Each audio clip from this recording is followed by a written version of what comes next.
इस वक्त यमुना की सफाई चल रही है। दावा किया जा रहा है 3 साल में यमुना बिल्कुल साफ हो जाएगी, लेकिन कैसे? फिलहाल एक तस्वीर सामने आई जिसमें दिखा कि दिल्ली वालों ने यमुना में क्या क्या फेंका है। दिल्ली के कालिंदी कुंज बैराज के पास यमुना नदी का प्रवाह रोका गया और जो मंजर दिखा उसने सबको चौंका दिया। पानी की जगह वहां प्लास्टिक, कूड़ा और गंदगी का अंबार था। जब यमुना का जल स्तर घटा तो दिल्ली वालों की लापरवाही दिख गई। नदी का किनारा किसी बीच यानी समुद्र तट जैसा दिख रहा था, लेकिन रेत की जगह वहां सिर्फ प्लास्टिक और कचरा था। यमुना नदी में आईटीओ घाट के किनारे बड़ी बड़ी जेसीबी मशीन्स लगाई गई हैं। इन मशीनों से यमुना के किनारे गाद को साफ करने का काम चल रहा है। यहां पर यह समझना जरूरी है कि यमुना में अभी तक कितना और किस स्तर का गाद है। इस पर अधिकारियों की ओर से कुछ भी नहीं कहा गया है। अधिकारियों का मानना है नदी में गाद की सही स्थिति का पता अगले कुछ हफ्तों में लग जाएगा। लेकिन सवाल यह है कि आखिर यमुना नदी को किस तरह साफ किया जा सकता है। इसको समझने के लिए दुनिया भर की कई नदियों का जिक्र करते हैं, जैसे लंदन की थेम्स नदी। नदियों को लेकर भारत के सामने जो चुनौतियां हैं उससे कई देश पहले ही गुजर चुके हैं। थेम्स नदी का जिक्र हुआ है तो इसके बारे में भी जान लीजिए। थेम्स नदी, जो लंदन की जीवन रेखा मानी जाती है, कभी दुनिया की सबसे पॉल्यूटेड रिवर्स में से एक थी। 1957 में नेचुरल हिस्ट्री म्यूजियम ने इसे बायोलॉजिकली डेड बताया था, क्योंकि इसमें ऑक्सीजन की कमी की वजह से मछलियां जीवित नहीं रह पाती थी। सेकेंड वर्ल्ड वॉर के दौरान हुए बम धमाकों से शहर की सीवेज प्रणाली खत्म हो गई थी, जिससे नदी में गंदगी और जहरीले कचरे का अंबार था। 19वीं सदी में खराब जल निकासी और गंदे पानी की वजह से लंदन में कई बार हैजा फैला। 1854 में डॉक्टर जॉन स्नो ने यह साबित किया कि यह बीमारी दूषित पानी की वजह से फैल रही है। 1858 में द ग्रेट स्टिंक नाम का संकट आया, जब नदी की बदबू असहनीय हो गई। संसद को मजबूरन नया सीवेज सिस्टम बनाना पड़ा। 1870 में जोसेफ बाजलगेट ने आधुनिक सीवेज प्रणाली तैयार की, जिससे नदी की स्थिति में सुधार हुआ। 1960 के दशक से सरकार ने नदी की सफाई के लिए बहुत सारे कदम उठाए। जल निकासी प्रणाली को ठीक किया, उद्योगों से निकलने वाले रसायनों पर प्रतिबंध लगाया, पानी की क्वालिटी में सुधार किया। आज ये नदी 125 से ज्यादा प्रजातियों का घर है और कभी कभी यहाँ व्हेल भी आ जाती है।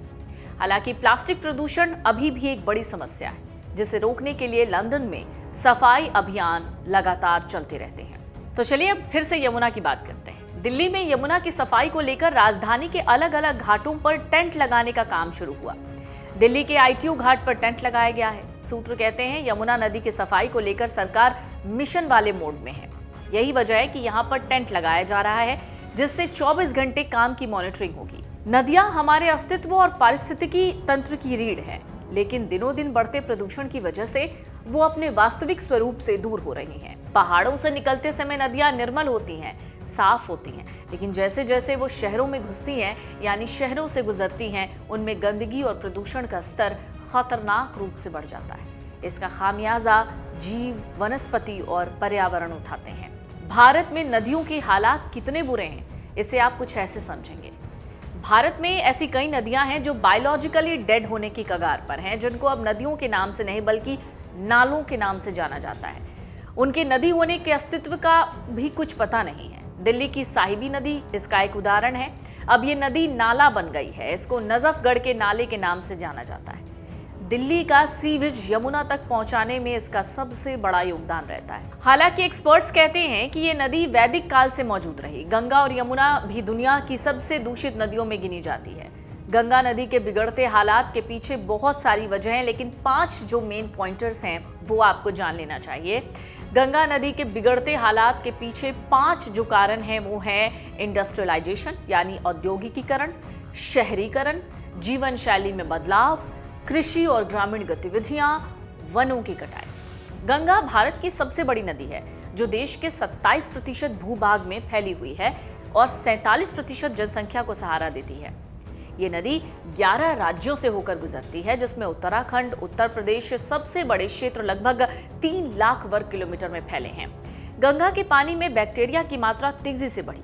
दक्षिणेश्वर में ये 1986 से 1990 के बीच औसतन प्रति 100 मिलीलीटर MPN 71,900 थी, जो 2006 से 2010 में बढ़ी और 1,05,000 से भी ज्यादा हो गई। प्रयागराज में ये 1986 से 1990 में 4,310 थी, जो 2006 से 10 में बढ़ गई और 16,600 हो गई। 19 जनवरी 2025 में कुंभ के दौरान हुई जांच में ये पाया गया कि ये 7 लाख तक पहुंच गई है। हैजा, हेपेटाइटिस, टाइफाइड जैसे दूषित पानी की वजह से होने वाले रोगों को 80% स्वास्थ्य समस्याओं और 1/3 मौतों के लिए जिम्मेदार माना जाता है। गंगा और यमुना में बड़ी मात्रा में सीवेज बहता है। झारखंड के हिस्से से पैदा हुआ 100% सीवेज बिना ट्रीटमेंट के गंगा में जाता है, लेकिन ये सबसे कम प्रदूषण फैलाने वाला राज्य है। सबसे ज्यादा सीवेज डिस्चार्ज करने वाले राज्यों में दिल्ली सबसे ऊपर है। लगभग 327 करोड़ लीटर सीवेज गंगा में जाता है। इसके अलावा उत्तर प्रदेश से लगभग 120 करोड़ लीटर और पश्चिम बंगाल, बिहार से लगभग 70 करोड़ लीटर सीवेज प्रतिदिन गंगा में जाता है।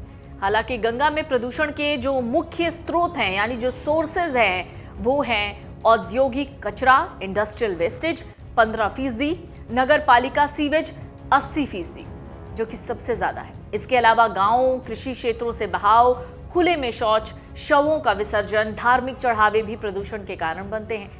भारत सरकार ने गंगा नदी की सफाई के लिए नमामि गंगे मिशन जैसे कई महत्वाकांक्षी कार्यक्रम शुरू किए थे, जिसका मुख्य मकसद ही था सीवेज ट्रीटमेंट प्लांट बनाना, औद्योगिक कचरे के निपटारे को कंट्रोल करना, जंगल उगाने को बढ़ावा देना। लेकिन इन योजनाओं में कई चुनौतियां आई हैं, जैसे परियोजनाओं में देरी, नियमों का प्रभावी रूप से लागू ना हो पाना, भारत में नदियों को साफ करने का और लगातार उसे साफ बनाए रखने का काम बहुत मुश्किल होता है।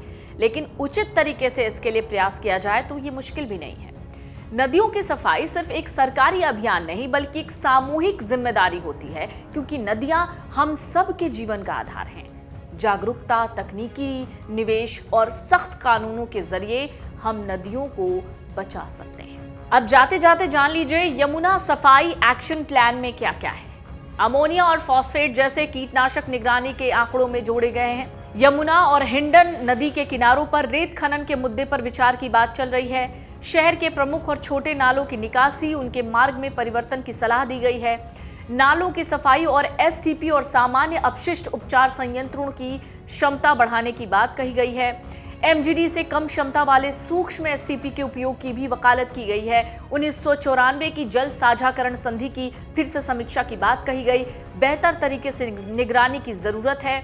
नियमित रूप से गाद निकालने की बातें भी शामिल हैं। सीवेज उपचार संयंत्रों की दक्षता बढ़ाने की बात शामिल है। नदी में न्यूनतम पर्यावरणीय प्रवाह सुनिश्चित करने के लिए भी कहा गया है। तो आपको बता दें, दिल्ली में भारतीय जनता पार्टी यानी बीजेपी की सरकार बनने से कुछ दिन पहले ही यमुना नदी को 3 साल के अंदर प्रदूषण से मुक्त करने की रणनीति बनाई गई थी। दिल्ली के उपराज्यपाल वीके सक्सेना ने नदी की सफाई के निर्देश दिए। कालिंदी कुंज घाट पर सफाई अभियान शुरू भी हो गया है। यमुना सफाई अभियान को तेज करने के लिए अधिकारियों के साथ बैठक के बाद गाद हटाने और खरपतवार निकालने के लिए भी आधुनिक मशीनें लगाई गई हैं। अमर उजाला जीवांजलि के सारथी की मदद लें और महाकुंभ में स्नान जरूर करें।